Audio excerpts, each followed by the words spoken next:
Good morning, everybody. Here I am. George Knapp is my guest. He is fully an institution and a legend. I should laugh about that, but I won't because he really is. He's been in Las Vegas for as long as I can remember, reporting for our CBS affiliate here.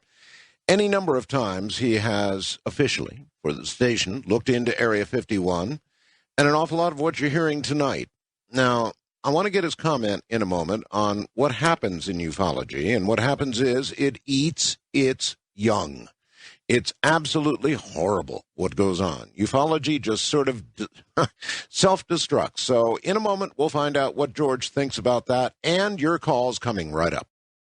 George, ufology does more damage to itself than all the chuckling newspaper articles that are ever written. Any comments on that? Can't argue with you there, Art. Ufology is a mess. I mean, it starts with the premise of what's a ufologist, and anyone can become one just by saying so. And there are a lot of really good people in the field who have worked for a long time to get to the bottom of this mystery, but they do it in spite of ufology because you got so many crazies and zealous religious type saucer nuts who are firmly convinced they know what the truth is. They know the mind of the aliens. They know where these people come from. I try to approach it as a news story that you follow the evidence where it leads, and don't lock yourself into something. Ufology wants to be taken seriously. It wants respect from mainstream science. I don't blame mainstream scientists from staying away from it because of all the backbiting and backstabbing and infighting and nastiness there is in the field. It drives people away. Dr. John Mack is an example. He became an instant luminary in the field and stuck with it despite the fact that he was under attack by his colleagues at Harvard University and despite all the loonies that the field attracts. Dr. Jacques Vallée, who I think is maybe the most important researcher in the history of ufology, he basically walked away from it. He was tired of it. It's not getting anywhere. It's a mess. I don't see it getting any better. People dig in their heels and think they know the truth, and it's almost a religion to some folks. It's a wonderful and important mystery that deserves to be taken seriously and be investigated fairly. It hasn't happened. And I think a lot of that has to do with just the nutcases that it attracts. Carl in Akron, Ohio, asks if we're getting any closer to government disclosure of UFO reality. I would have to say no. I don't think so. Art, you and I have been this a long time, and it seems like every year you hear it, oh, yeah, it's just around the corner. I don't think so.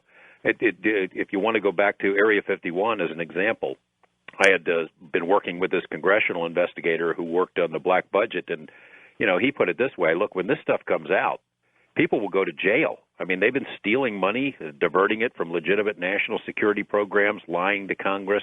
Maybe in the beginning there were good reasons for the cover-up because of how upsetting the reality might have been if the news had broken. Now I think it has a lot to do with covering their butts. George, do you remember the official government explanation for Roswell? Do you remember the silly press conference they had after we saw the dummies that they claimed were dropped? You remember that? Oh, I sure do. I mean, which version are they going to come out with next week? They've so hopelessly muddled that story. And maybe that's on purpose, because, they told what probably is the truth in the beginning. Then there was the first cover story about a weather balloon. Then later it was a double secret probation weather balloon and the bodies. And, ufologists have not done a very good job themselves. We can't seem to agree on what the exact date of the crash was and whether it's one crash or two and where it happened and how many bodies. I suspect something really did happen. I think the government's lying about it, but it's now so hopelessly muddled, I'm not sure we're ever going to get to the bottom of it. Yeah, me too. Roger in Detroit, Michigan, you're on the air with George Knapp. Roger in Detroit, going once, going twice, gone. To Jason in San Diego, hi. We don't seem to be hearing the people that we're putting on. Jason in San Diego, are you there? I think we may have... are you still there, George? Yes. Okay. Let's try one more. Let's see. Mike in North Dakota, you're on the air. Ooh. Are you hearing anybody, George? No, I'm not. I'm not either. I wonder where our board op went. Okay. All right. They're checking into it, George. Apparently, these people are here. They're all actually there. For some reason, we're just unable to hear them. So we'll work on it. We'll see what we can do. It's some sort of technical problem. Anyway, have they used up at the ranch any professional psychics, remote viewers, people of that caliber? Have they brought them in? Yes. There was a remote viewer.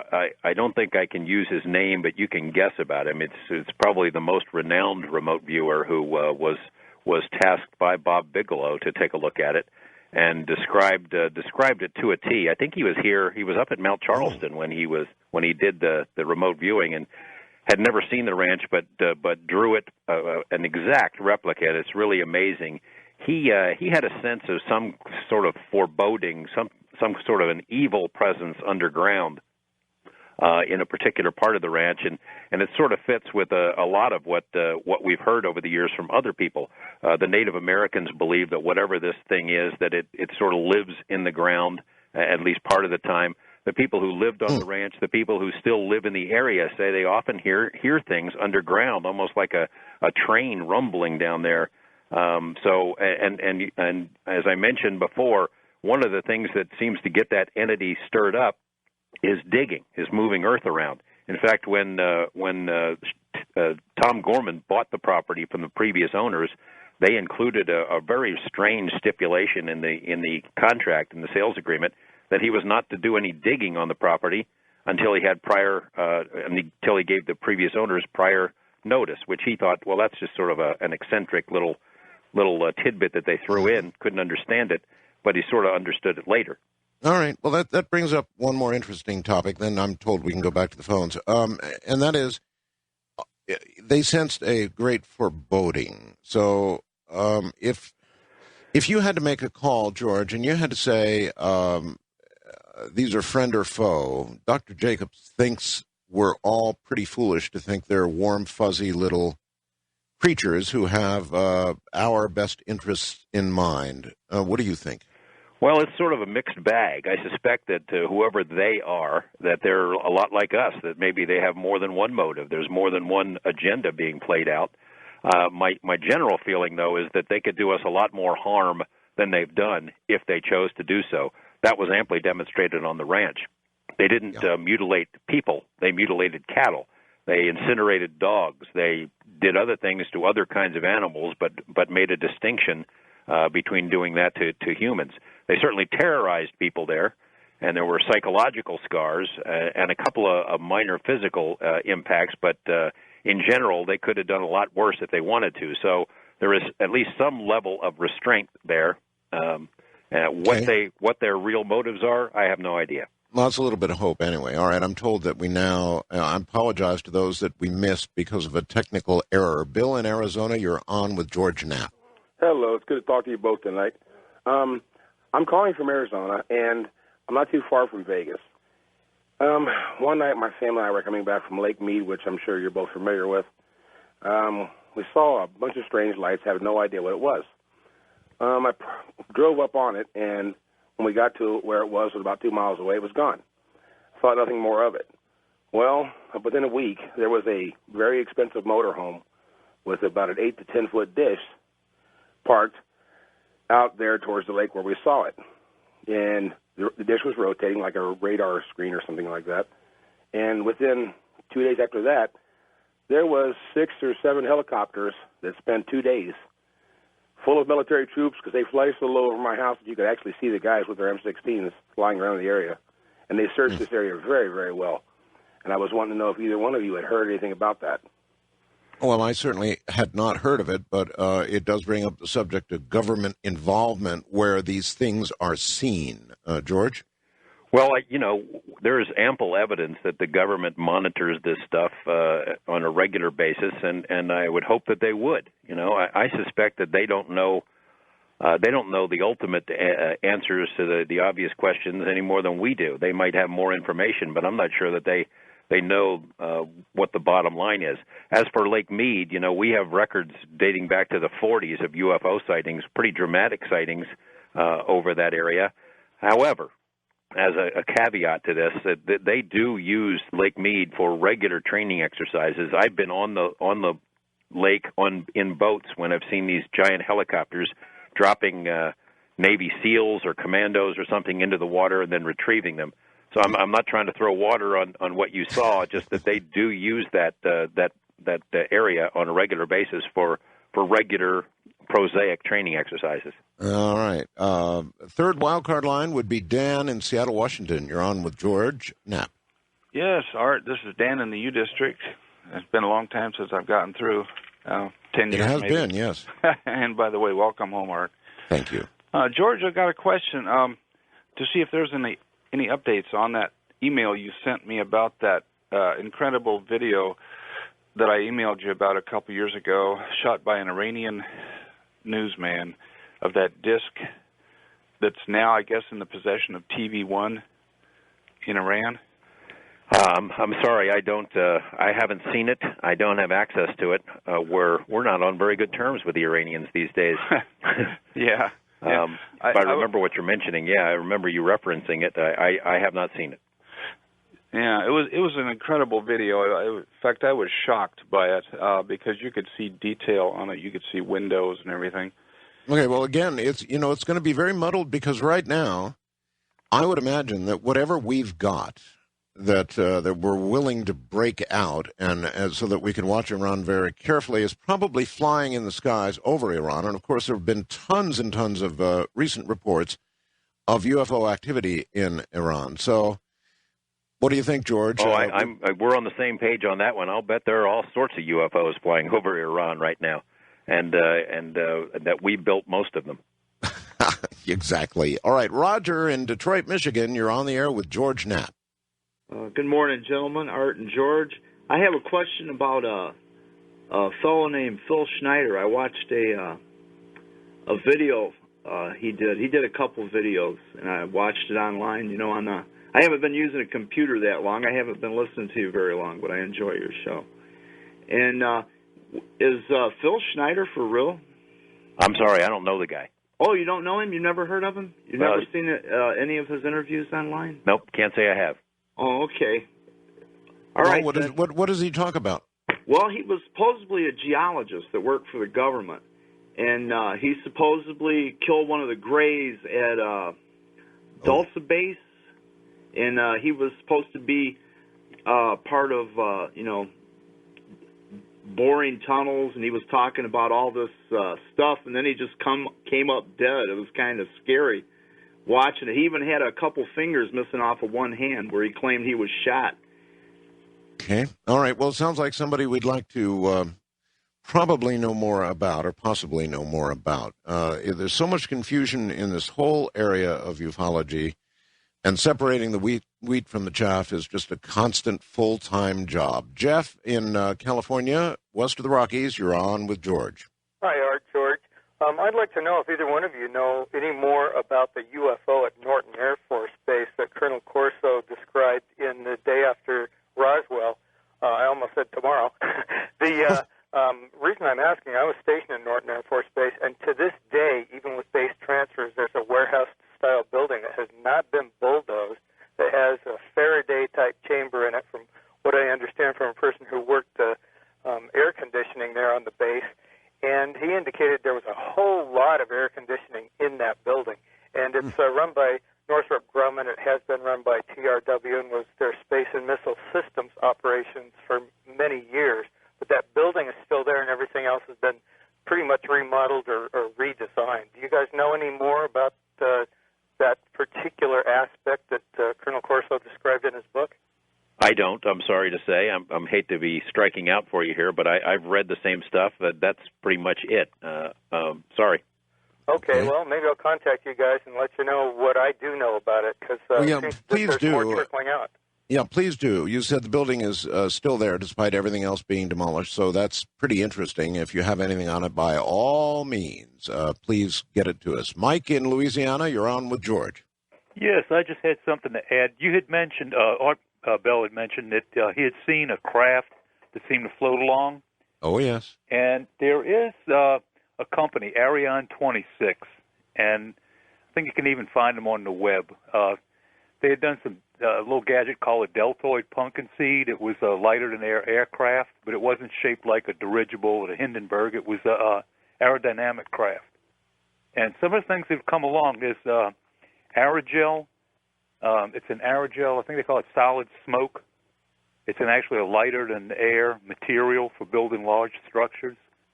And, it could be. It could be. Yeah, I can't deny that it could be something like that. Yeah, and, the U-2, when we found out that the U-2 existed, the SR-71 was already in operation. And there's things out there that are black projects, I'm sure. But when I was in the service in the late 70s, I'd seen some things up in Kansas that definitely weren't dirigibles. I kind of think it could have been unmanned vehicles back then. Because one of the things, there was a nuclear jet engine project that Pratt & Whitney and General Electric were involved in the early 60s. There was also NERVA, which was another option if we didn't get the Saturn V's when we were going to the moon. And all of these projects had problems with shielding the crew. But, if you could solve some of the problems, I wouldn't see why we wouldn't have, these sort of things. I mean, we use submarines to put people into, important places when we got to do it quietly. So, we probably have terrestrial technology. Well, maybe so, sir. But, here's what I would say. If we really have these craft, these triangles, and if these triangles are all ours, then why fly them predominantly over interstate highways? Why fly them where people are going to see them if they're all this big a secret? Why make them so damn public in the sense that, and I think the major place they've been seen is over interstate highways. Had you heard that, George? That's true, yeah. The NID study I referenced earlier tracked it, over highways, over cities, and on air routes between air bases. And, of course, if they're from somewhere else, they might have interest in all of those things. Yeah, it doesn't make sense. If it's a big secret, then why fly it in full public view? Wildcard line, Joe in Los Angeles, you're on with George Knapp. Hey, Art, twice in one night. I really do feel special. I have a question here for George. I've seen either a special on the History Channel or some like-minded channel, and it was talking about these cattle mutilations, and I wondered if you could expand on what they were saying. They basically tried to debunk cattle mutilation by saying certain bacteria, I may be misquoting it, but germs or bacteria that were able to make more precise cuts than the steadiest of surgeon human hands. And I wondered if you had any more information for that, and I'll take the answer off the air. Thanks, guys. Mm-hmm. Well, there have been a variety of explanations for cattle mutilations over the years, and none of them really work. I mean, we heard it was Satanists. We heard it was predators like coyotes. Well, now this one. There's no bacteria, for example, that cut up that calf on the Skinwalker Ranch, not in a matter of minutes, not taking 75 pounds of meat off of its bone and ripping the bones out. Some of these mutilation cases, the ball joints have been ripped out of the steers. It's very precise parts that are taken. You look at them under a microscope, and it's surgical. There have been indications of high heat used as cutting instruments, pinking shears. The natural explanation doesn't cut it. Hold it right there, George. This is Coast to Coast AM. We'll be right back. I kind of wonder if George, who's been at this game for long time now, has any advice for other reporters out there around the country. There are a lot of them, radio and television reporters, who might consider delving into this realm. In a moment, we'll find out. Mike in Auburn, Washington says, hey, Art, I thought you just said on your show the past 2 nights you're not using screeners anymore. You obviously know the names of the people that have been phoning in tonight, and so you're using screeners. Well, look, no, I didn't say that. What I said was I'm not using screeners during open lines, Mike, and anybody else who might be confused on the issue. During open lines, I'm doing unscreened calls. When we have a guest, It's a different story. So there you have it. We want to make sure that there is some sort of relevant question that you're asking. Now, George, here's a relevant one for you. There are many reporters across the country. Some of them, no doubt, are thinking of doing stories in this area, perhaps, for the first time. Would you have any advice for them? Well, I would say come on in. The water's fine.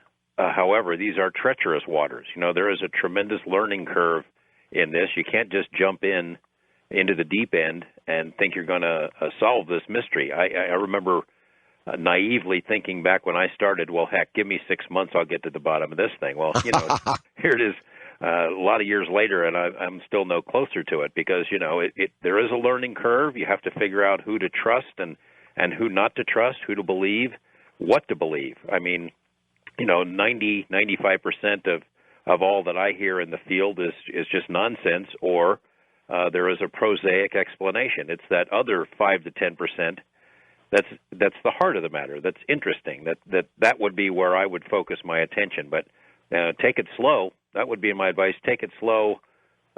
Learn the ground rules and who to trust, because it is treacherous and it's hard to figure out what to believe. Yeah, that, and plus what you mentioned earlier, that then when you go back to another story, they're going to be tossing little green men at you for the rest of your career. That's true, and I think that has a great deal to do with why the networks don't give it more coverage. See, a History Channel has a UFO show on every night, and they do fine work. But if we really want to generate some change, to get people fired up, you need somebody like CBS News covering this stuff. When they've done UFO stories, they always get a tremendous reaction, but those network correspondents don't want to be slammed with this. I remember when 48 Hours came here to do a UFO special. They did an hour show, and, of course, Area 51 was part of it. They had to drag those reporters kicking and screaming into doing that program because they were worried it would follow them. It doesn't have to be that way. You can do good reporting. The Peter Jennings, you remember the Peter Jennings special? Yeah. Well, of course, ufology roundly criticized the Peter Jennings special, and from their perspective, perhaps rightly so, it didn't do everything they wanted, and of course it couldn't. However, for the general public, I thought it was a good first step. I did too. I mean, obviously they gave short shrift to a couple of parts of those stories. Roswell, I thought they really did Stan Friedman an injustice, and yes. And I thought the on the abduction stuff they dismissed that pretty easily. I was happy to see that there was coverage, and a lot of the tone, at least for the first part of the program, was pretty supportive that this is a legitimate area for inquiry. The ultimate end was not very satisfying, but I was like you. I was glad to see some attention. Well, I wonder if the feedback encouraged them to do a follow-up or discouraged them from ever touching it again. We'll find out. First-time caller line, Andy in San Antonio. You're on with George. Hey, Art and George. I just wanted to ask George if he'd known about a attempt to recover one of the first autonomous aircraft that the U.S. developed at Roswell around the same time. Sorry, I don't know anything about that one. All right. The reason I asked is that I had a buddy who lived with his grandfather and had been out there at Roswell. He claimed to have been there at Roswell and seen the aliens in the aircraft, but he was of a level of top-secret clearance that he was out there at the time. His purpose was to recover an autonomous aircraft developed by the U.S., top-secret deal, and he went out there to recover the craft and ran into some U.S. military that was saying, no, you can't go out there. There's something out there. He's like, well, I'm going to go get my craft, and if you don't have a level 4 secret clearance, you can't come. So he ended up going out there and found the aliens and described the craft to me and the aliens to me, and sounds pretty interesting. He said that he saw live bodies and dead bodies, and the live alien communicated to him that in the same dialect, he said, I would be much obliged if you went up on top of the hill and recovered one of the bodies for me.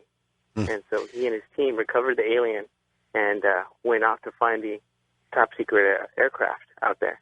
And well, that's a heck of a story. I've never heard of us having an atomic-powered aircraft, certainly not back then. That would be an amazing technical achievement. Art, you ever heard of us having an atomic aircraft? No, that's a new one on me. We're kind of getting to the point where those who participated in Roswell as adults are pretty much not with us any longer. Is that story going to eventually die, or do you think it will just sort of live on and expand? Well, like you said, all the first-hand witnesses are rapidly disappearing. I can't imagine that there would be government files left somewhere where the public could access them that deal with the truth about Roswell. I don't know where you go from here. Maybe there's still a Jesse Marcel out there somewhere hanging on who wants to tell a story, but I think it's just about gone as far as it can go. However, you've got folks looking into other kinds of crashes. They had a crash retrieval conference here organized by Ryan Wood here in Las Vegas back in, I think, November. And you got a lot of folks who are interested in that particular discipline. So maybe Roswell isn't going to have any new secrets come out, but there are other ones to investigate. Now, you remember Congressman Schiff, late Congressman Schiff, he requested the records, and they were all gone, destroyed, or missing. Yeah, and I suppose there might be a vault somewhere, but it's not a vault that you or I are ever going to see. Jason in San Diego, you're on with George Knapp. Hi. Well, I'd like to say that there are nuclear-powered aircraft. In fact, the U-2 and the SR-71 are both nuclear-powered. And I also want to say this, that in 1989... Wait. Stop there.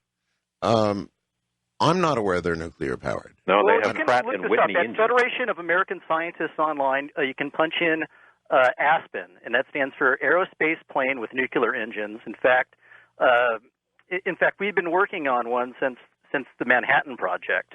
The United States was interested in making an atomic-powered aircraft in order to basically stay up there forever. I mean, basically 20 years. Yeah, I don't doubt, caller. So wait, this is the question I want to ask.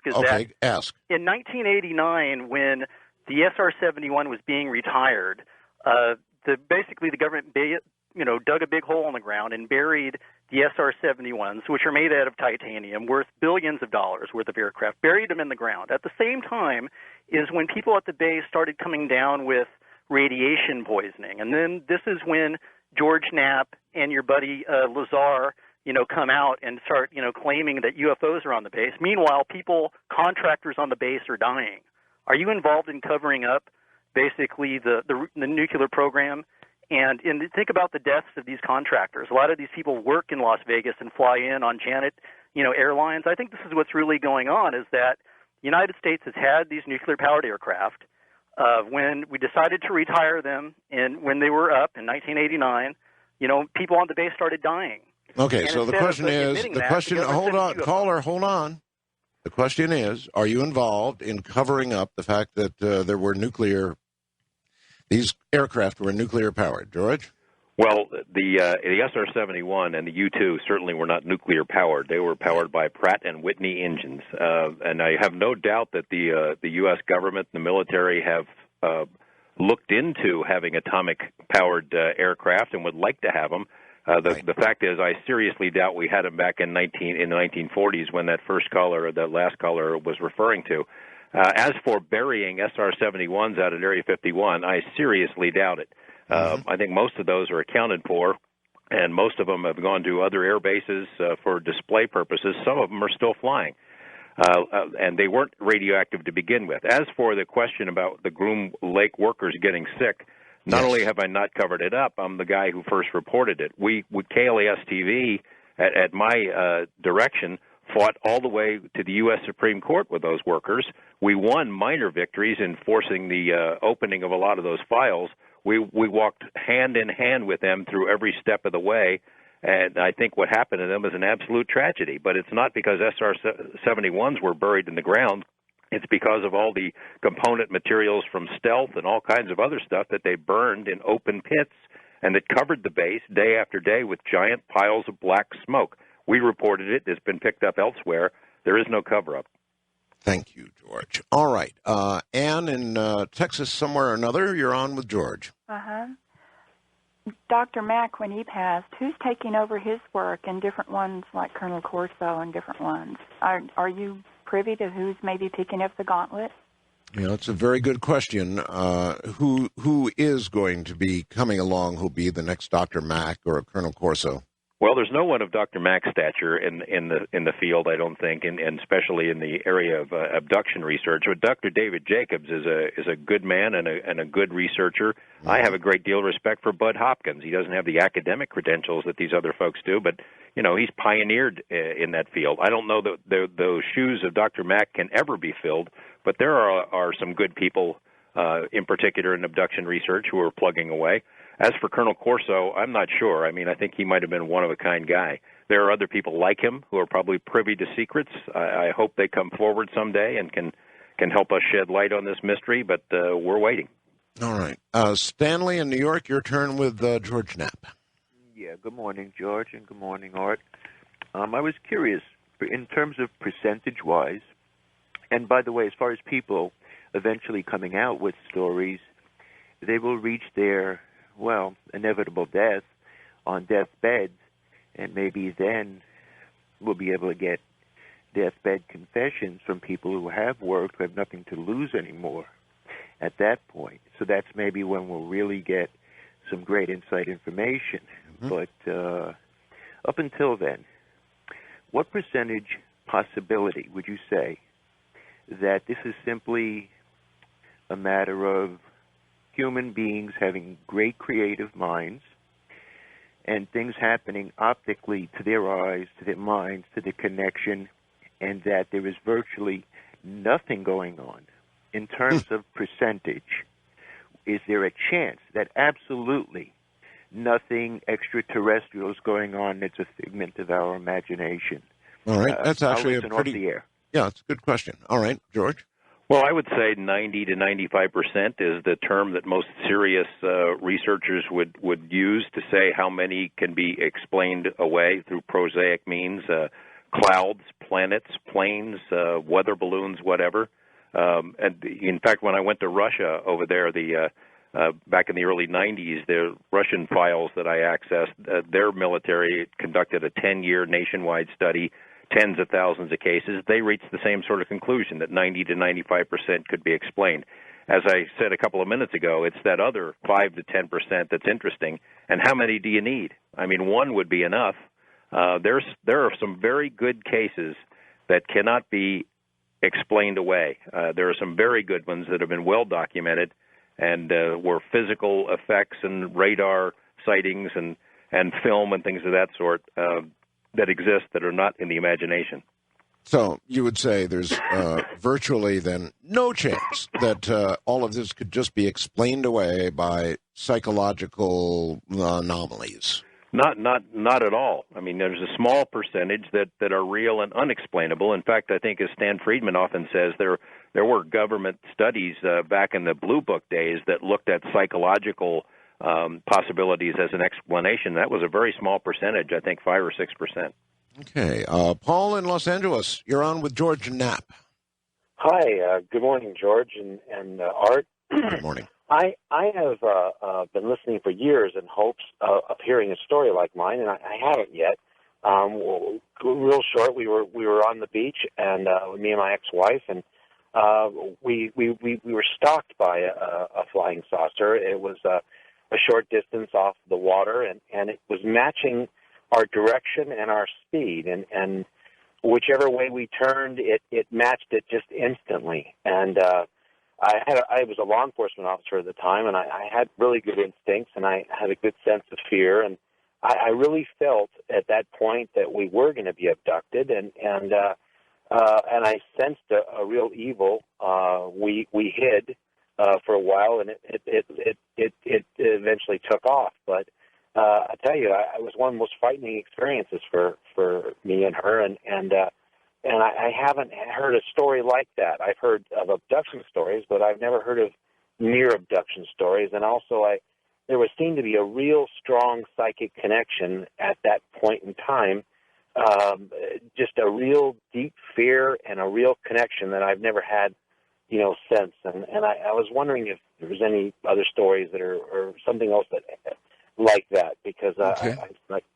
All right. Have you heard of any UFOs? I have. I've had calls, George, from people who have told me that story, that they've had their speeds and directions and turns matched by UFOs. Yeah, I've heard those kinds of stories in the literature. There are several of them where they've been stalked and shadowed essentially by UFOs.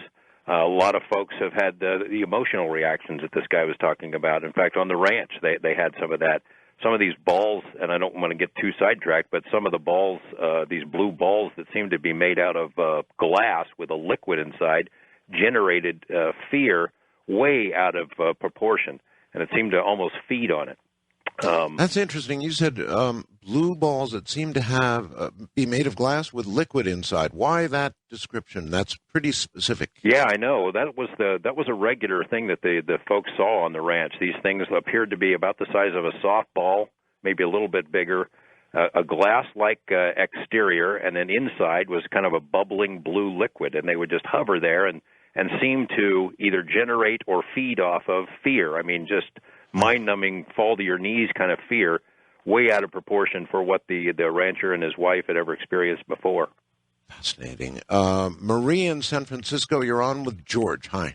Hello, George and Art. Question. I heard the year 40s, and I also heard Lake Mead. In 1943, I lived in a government facility between Lake Mead and the highway close to BMI, Basic Magnesium Incorporated, and my uncle was a guard there. I have his little books where he logged people in, and he also saw a crash. And he came home, and the next day we moved. We went over actually it was at night, we went over the dam, we went into the desert, we went javelin hunting in the middle of nowhere, and we didn't surface again until around Christmas. All right, and ma'am, I just we're so thought it short. was an auto Ma'am, crash. hold on. We're so short on time here. The program is ending. But if you have anything in writing that is really important, do you? Yes. Okay. Would you be willing to get it to us? Well, I have it, and I'd be willing to give it to somebody. But, just to send it off in the blue, it's No. kind of I don't want you to scary. do that. No, I don't want you to do that.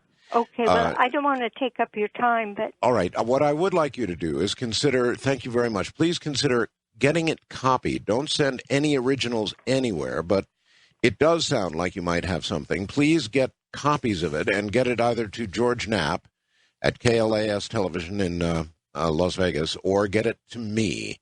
Somehow, George, that had the ring of reality. Yeah, that sounded pretty intriguing there. I'm willing to take a look at it. You just know, sitting around the country in various places, George, there's stuff like that, and there was just something about that lady's voice. Listen, the program is ending. We're out of time. I cannot thank you enough for being here tonight, George, and sort of bearing your soul. Great to talk to you again, Art, and let's get together when you're in town. You know it'll happen. Take care, George. Bye. All right, everybody, that's it. That's this weekend. We return your sets to the weekday version. George will be here tomorrow night to carry on. Everybody have a wonderful weekend. Thank you for all the response. And from the high desert, good night.